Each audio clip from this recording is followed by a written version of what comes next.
नमस्कार मित्रों, पीसीएस पाठशाला में आप सभी का स्वागत है। यूपीएचएससी और MP assistant professor current affair की सीरीज चल रही है और करंट अफेयर की यह 6वीं सीरीज है मित्रों।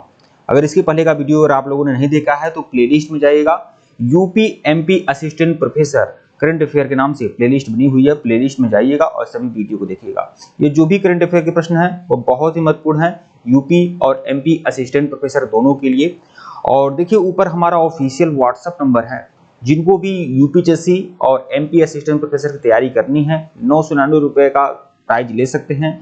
999 रुपए में आपको यूपी और एमपी असिस्टेंट प्रोफेसर पेपर 1 की पूरी तैयारी कराई जाएगी। परीक्षा होने तक लगातार तैयारी कराई जाएगी, तो जो भी लोग इच्छुक हों वह लोग संपर्क कर सकते हैं। आइए, यह 6वीं सीरीज है, 6वां भाग है, यूपी और एमपी असिस्टेंट प्रोफेसर का 6वां सीरीज है। ऑफिशियल व्हाट्सएप नंबर डिस्क्रिप्शन में भी है, यहाँ पर भी शो हो रहा है। आप लोग जरूर ऑफिशियल व्हाट्सएप नंबर पर मैसेज जरूर कर सकते हैं, देख सकते हैं। ऊपर रोजगार तक नाम का हमारा एक और सेकंड चैनल है, रोजगार तक चैनल को सब्सक्राइब कर सकते हैं, उसका लिंक डिस्क्रिप्शन में दिया गया है। रोजगार तक एक ऐसा चैनल है जिस पर रोजगार से संबंधित जानकारी मैं आप लोग को देता रहता हूं, तो आप लोग उसे बिल्कुल ज्वाइन कर सकते हैं, सब्सक्राइब कर सकते हैं। ऑफिशियल डिस्क्रिप्शन में इसका मैं लिंक दे दूंगा आपको। आइए, UPHSC 51 MP assistant professor current affair super test series संख्या 6 देखेंगे। प्रश्न संख्या 51 देखिएगा मित्रों।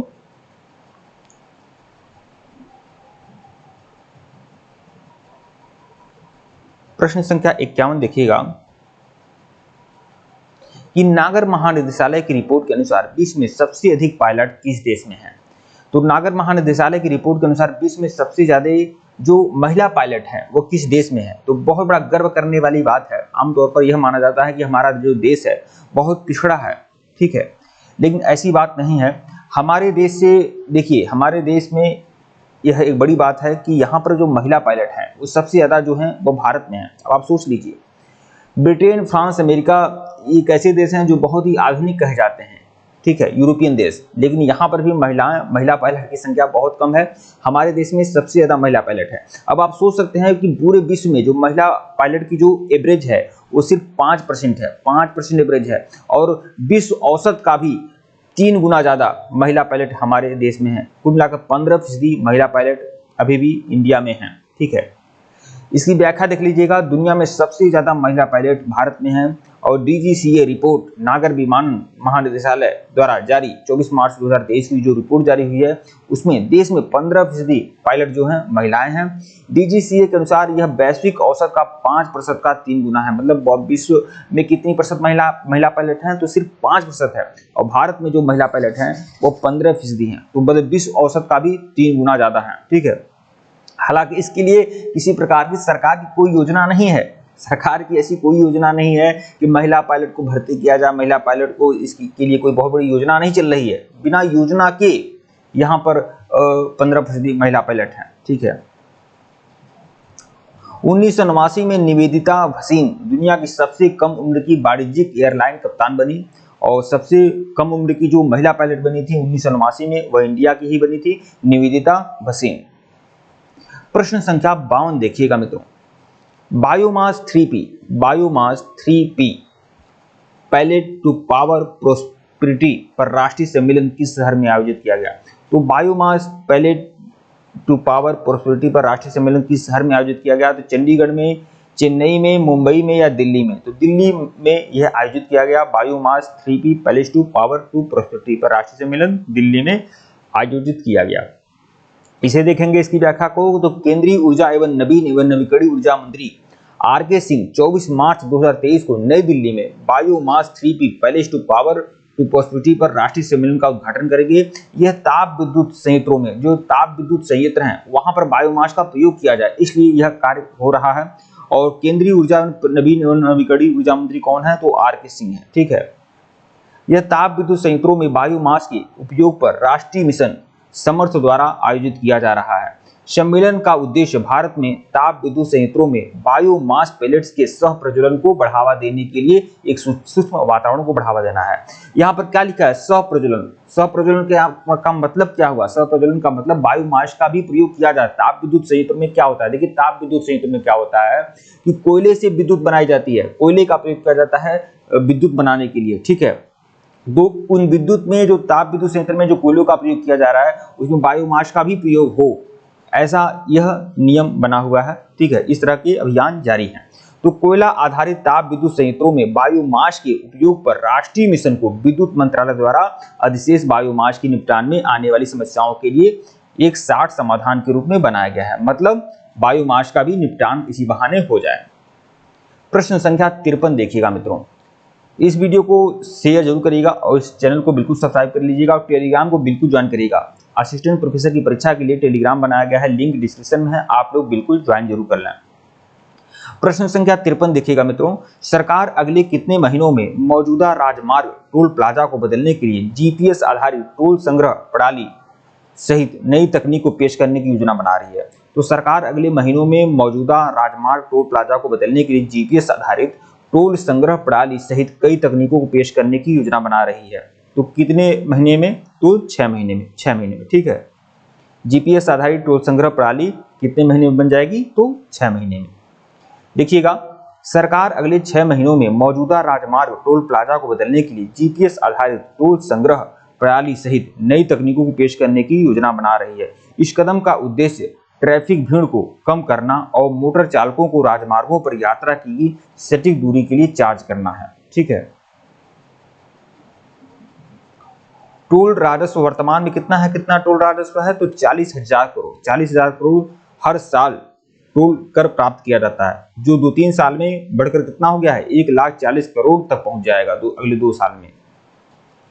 प्रश्न संख्या 54 देखिएगा मित्रों। हाल ही में किस राज्य के मुख्यमंत्री ने राज्य युवा नीति और एक युवा पोर्टल अनावरण किया है?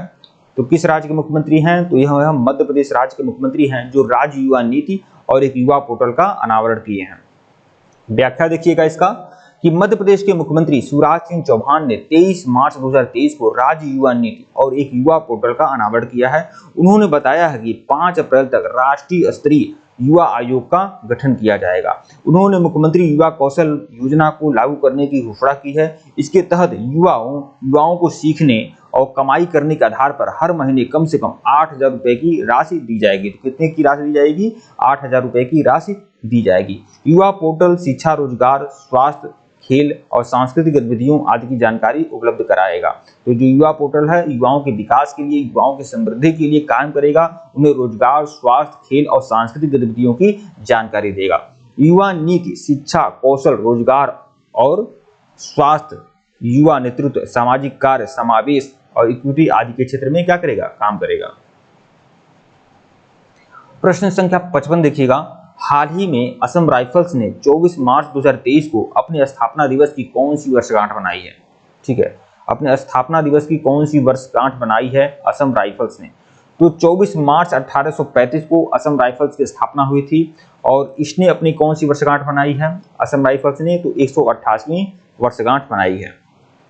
तो देश देख लीजिए, देश की जो सबसे पुरानी और सबसे सुशोभित पैरामिलिट्री फोर्स मानी जाती है वो असम राइफल्स है। 24 मार्च को 2023 को 128वां स्थापना दिवस मनाया है और असम राइफल्स की स्थापना 24 मार्च 1835 को हुई थी और इसीलिए असम राइफल्स की स्थापना 24 मार्च 1835 को होती है, इसलिए 24 मार्च को 128वां स्थापना दिवस मनाया गया है। असम राइफल्स के द्वारा 3 बटालियनों को chief of army staff unit citation मिला है और 5 बटालियन को general officer commanding in chief unit का साइटेशन मिला है।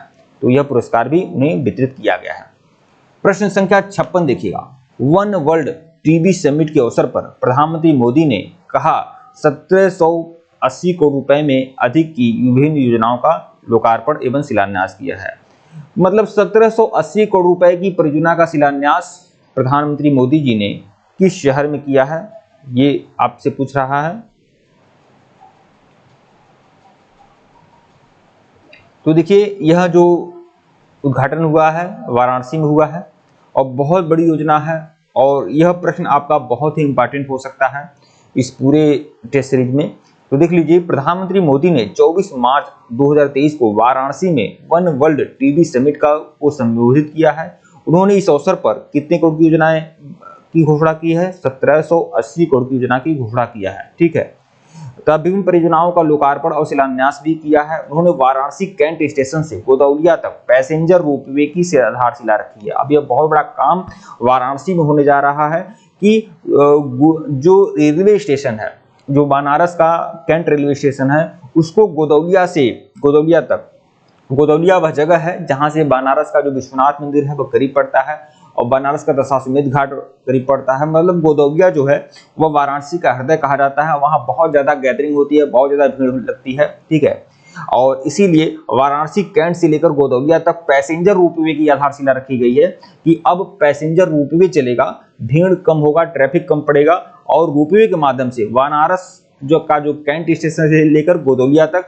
रोपवे चलेगा। तो बनारस के लोगों के लिए खुशखबरी की बात हो सकती है। और भारत पब्लिक ट्रांसपोर्ट के लिए रोपवे का इस्तेमाल करने वाला दुनिया का तीसरा बड़ा देश है। लेकिन रोपवे का इस्तेमाल तो होता है, कभी कभी पहाड़ों पे जाना पड़ता है तो रोपवे का इस्तेमाल होता है, किसी दुर्गम क्षेत्र में रोपवे का इस्तेमाल होता है, पहाड़ों में, जंगलों में, तो वह अलग मैटर है। ठीक है, लेकिन यहाँ क्या हो रहा है, पब्लिक ट्रांसपोर्ट के लिए रोपवे का इस्तेमाल करने वाला भारत जो है दुनिया का तीसरा देश होगा जो पब्लिक ट्रांसपोर्ट के लिए रोपवे का इस्तेमाल कर रहा है। परियोजना की जो लागत है वह 645 करोड़ रखी गई है। ठीक है, और रोपवे प्रणाली की जो लंबाई होगी वह 3.75 किलोमीटर होगी। मतलब कैंट स्टेशन से गोदौलिया की जो दूरी होगी वह 3.75 किलोमीटर की होगी, रोपवे वाली दूरी। ठीक है, रोपवे वाराणसी कैंट स्टेशन से शुरू होगा और cantt railway station, Kashi Vishwanath और काशी विद्यापीठ, रथ यात्रा, चर्च और गोदौलिया सहित 5 स्टेशनों तक जाएगा। ठीक है, इससे पर्यटकों, तीर्थयात्रियों और वाराणसी के जो निवासी हैं उनके लिए आवागमन आसान हो जाएगा। कुल 16 मिनट में यह दूरी तय की जाएगी। मतलब कैंट स्टेशन से गोदौलिया तक की जो दूरी होगी वो 16 मिनट में तय की जाएगी। तकरीबन 50 मीटर की ऊंचाई से करीब 150 ट्राली कारें चलेंगी। मतलब कुल 50 मीटर की ऊंचाई लगभग रहेगी और 150 जो ट्राली कार होती है वह चलेगी। ठीक है, और प्रत्येक 2 मिनट के अंतराल पर यात्रियों के लिए 10 यात्रियों को ले जाने वाली एक ट्राली उपलब्ध होगी। हर 2 मिनट पर एक ट्राली उपलब्ध होगी जो 10 सवारी बैठाएगी। ठीक है, तो 1 घंटे में तकरीबन 3000 लोग एक दिशा में सफर कर सकेंगे। तो यह बड़ी योजना है। प्रश्न संख्या 57 देखिएगा, हाल ही में किसने सागर मंथन नामक कार्यक्रम का उद्घाटन किया है? तो सागर मंथन नामक कार्यक्रम का उद्घाटन किसने किया है? सर्बानंद सोनोवाल ने। ठीक है, यहाँ पर देखेंगे मानव संसाधन विकास मंत्रालय का रियल टाइम प्रदर्शन मॉनिटरिंग डैशबोर्ड सागर मंथन केंद्रीय पोर्ट शिपिंग और मार्ग मंत्री आयुष श्री सर्बानंद सोनोवाल द्वारा वर्चुअल रूप से लॉन्च किया गया है। इस डिजिटल प्लेटफॉर्म का निर्माण मंत्रालय व अन्य सहायक इकाइयों से संबंधित सभी एकीकृत डेटा को शामिल करने के लिए डिजाइन किया गया है। उद्घाटन समारोह में सहभागी थे मानव संसाधन विकास मंत्रालय के राज्य मंत्री श्रीपद यू नाइक और मानव संसाधन विकास मंत्रालय के राज्य मंत्री श्री शांतनु ठाकुर। ठीक है, तो यह जो है यह सागर मंथन जो कार्यक्रम है ये सर्बानंद सोनोवाल के द्वारा है लागू किया गया है, चालू किया गया है। जो केंद्रीय पोर्ट एवं शिपिंग एवं राज्य मंत्री हैं सर्बानंद सोनोवाल, जो असम के मुख्यमंत्री भी रह चुके हैं, तो इनके द्वारा यह कार्यक्रम जारी किया गया है सागर मंथन। ठीक है,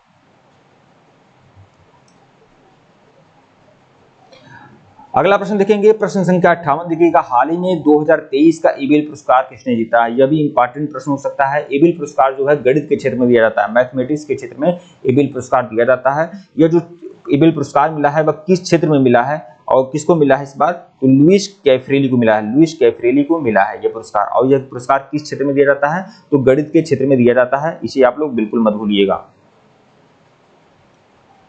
तो देख लीजिएगा, लुइस कैफ्रेली को 2023 का एबेल पुरस्कार दिया गया है। उन्हें यह पुरस्कार गणित में नॉन लीनियर पार्शियल इक्वेशंस और फ्री बाउंड्री प्रॉब्लम को दिए गए योगदान के लिए दिया गया है। गणित के इन प्रतिष्ठित पुरस्कार को नोबेल प्राइज के रूप के बराबर माना जाता है। पहली बार यह अवार्ड 2003 में जीएन पियरे को गणित के कुछ हिस्सों को आधुनिक बनाने हेतु दिया गया था। तो पहली बार यह अवार्ड किसको मिला था? 2003 में मिला था। इसको जीएन पियरे को मिला था। ठीक है, प्रश्न संख्या 59 देखिएगा। देखिए यह इंपॉर्टेंट प्रश्न है। मैं बोला हूं कि 2 प्रश्न आपके बहुत ज्यादा इंपॉर्टेंट है, इसे आप ध्यान रखिएगा आप लोग। प्रश्न संख्या 59 देखिएगा, हाल ही में न्यू डेवलपमेंट बैंक के प्रमुख के रूप में डिल्मा रूसेफ को चुना गया है। ये किस देश की पूर्व राष्ट्रपति रही हैं? तो जो दिल्मा रूसेफ बनी है वह किस बैंक की प्रमुख बनी है? New development bank. New development bank की प्रमुख बनी है दिल्मा रूसेफ। ठीक है, न्यू डेवलपमेंट बैंक जो है यह ब्रिक्स बैंक है। पहले इसे क्या कहा जाता था? पहले इसे ब्रिक्स बैंक कहा जाता था। ब्रिक्स में 5 देश हैं, ब्राजील है, रसिया है, इंडिया है, चीन है और साउथ अफ्रीका है। तो यह न्यू डेवलपमेंट बैंक की जो प्रमुख बनी है दिल्मा रूसेफ बनी है। जो किस देश की पूर्व राष्ट्रपति रही हैं? तो यह ब्राजील की पूर्व राष्ट्रपति रही हैं। देख लीजिएगा ब्राजील की पूर्व राष्ट्रपति दिल्मा रूसेफ निर्विरोध एवं न्यू डेवलपमेंट बैंक की प्रमुख बनी हैं। ब्रिक्स समूह में शामिल देशों, इसमें कौन कौन से शामिल देश हैं ब्रिक्स समूह में? ब्राजील है, रूस है, भारत है, चीन है और दक्षिण अफ्रीका है। ठीक है, एनडीबी एक बहुपक्षीय वित्तीय संस्थान है जिसे ब्रिक्स बैंक के रूप में जाना जाता है। रूसेफ एनडीबी की प्रमुख के रूप में मार्कोस त्रोहित्रो की जगह लेंगी।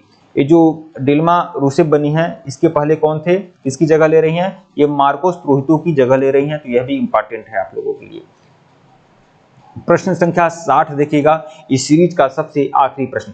हाल ही में किस राज्य सरकार ने राज्य के कर्मचारियों और पेंशन भोगियों का महंगाई भत्ता 4% तक कर दिया, 4% बढ़ाया है? तो किस राज्य की सरकार ने? हिमाचल प्रदेश, उत्तराखंड और यह महाराष्ट्र और फिर राजस्थान। तो राजस्थान ने। देख लीजिएगा इसकी व्याख्या। राजस्थान सरकार ने राज्य के कर्मचारियों और पेंशन भोगियों का महंगाई भत्ता 4% बढ़ाकर 42% तक कर दिया है। और मुख्यमंत्री अशोक गहलोत ने ट्वीट किया है कि 8 लाख कर्मचारियों और 4.4 लाख पेंशन भोगियों को इसका लाभ मिलेगा। राज्य सरकार इस पर सालाना करीब 1640 करोड़ रुपया वहन करेगी। केंद्र ने शुक्रवार को सरकारी कर्मचारियों और पेंशन भोगियों का महंगाई भत्ता 4% बढ़ाया हुआ है।